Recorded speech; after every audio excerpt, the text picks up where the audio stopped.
കോഴിക്കോട് ധനകാര്യ സ്ഥാപനത്തിന്റെ മറവിൽ കോടികളുടെ തട്ടിപ്പ്. സ്വിസ് ബാങ്ക് എന്ന സ്ഥാപനത്തിന്റെ മറവിലാണ് തട്ടിപ്പ് നടന്നത്. 3000-ഓളം ആളുകളിൽ നിന്ന് 15-ലേറെ കോടി രൂപയാണ് നിക്ഷേപം സ്വീകരിച്ചതെന്നാണ് പറയുന്നത്. 20-ഓളം പേർ കോഴിക്കോട് നടക്കാവ് പോലീസിൽ പരാതി നൽകി.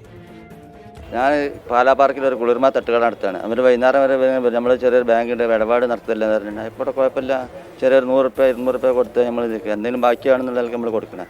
ഇപ്പോൾ ലാസ്റ്റ് പൈസ വിഡ്രോ ചെയ്യാൻ ഇപ്പോൾ അവിടെ ബാങ്കുമില്ല, ഒന്നുമില്ല. ഏകദേശം ഒരു 4 ലാഖിന് മുകളിൽ തന്നെ ആൾക്കാർ ചോദിച്ചു വന്നു എൻ്റെ കയ്യിൽ.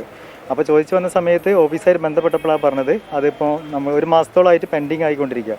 അങ്ങനെ അന്വേഷിക്കുമ്പോഴാണ് ഇവരെ ഡയറക്ടർ ഇവിടെ ഇല്ല, അതേപോലെ തന്നെ മാനേജറും ഇവിടെ ഇല്ല. അങ്ങനെ വന്നപ്പോഴാണ് നമ്മൾ തട്ടിപ്പായി എന്നുള്ളത് ബോധ്യപ്പെട്ടത്.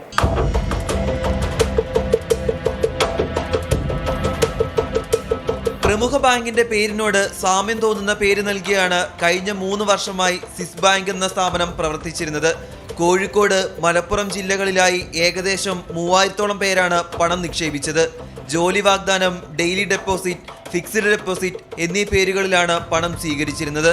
പെട്ടെന്ന് ശരിക്കും ഒന്നും ഇല്ലാതായിപ്പോയി, ഒന്നുമില്ല. പിന്നെ ഓരോരുത്തർ പറഞ്ഞു കേൾക്കുമ്പോഴാണ് ഞങ്ങൾ ഓരോന്ന് സ്വരൂപിച്ച് വെക്കുന്നതാണ്. ഇത് ടാക്സ് അടയ്ക്കാൻ, ഇൻഷുർ അടയ്ക്കാൻ, അങ്ങനത്തെ ലെവലിലാണ് ഞങ്ങളൊക്കെ എല്ലാവരും. ഇത് ഓട്ടോറിക്ഷ തൊഴിലാളികൾ ഞങ്ങളൊക്കെ അന്നന്ന് കിട്ടി അന്നന്ന് ചെലവ്, നാളേക്കുള്ള സംഭവങ്ങളില്ല. കോഴിക്കോട്, മലപ്പുറം ജില്ലകളിലായി നടക്കാവ്, പേരാമ്പ്ര, താമരശ്ശേരി, പാളയം, കോട്ടയ്ക്കൽ, ചേളാരി എന്നിവിടങ്ങളിലാണ് ബ്രാഞ്ചുകൾ. ഇവിടങ്ങളിൽ 15 കോടി മുതൽ 20 കോടി രൂപ വരെ സ്വീകരിച്ചു എന്നാണ് പരാതി. പണം നഷ്ടമായതിൽ ഏറെയും സാധാരണക്കാരാണ്. നിലവിൽ ആരോപണം നേരിടുന്ന സ്ഥാപനത്തിന്റെ പല ബ്രാഞ്ചുകളും പൂട്ടിയ നിലയിലാണ്. കഴിഞ്ഞ 1 മാസമായി നിക്ഷേപകർക്ക് പണം പിൻവലിക്കാനും കഴിയുന്നില്ല. പരാതിയുടെ അടിസ്ഥാനത്തിൽ നടക്കാവ് പോലീസ് അന്വേഷണം ആരംഭിച്ചു കഴിഞ്ഞു. രാഹുൽ സുരേഷ്, 24 കോഴിക്കോട്.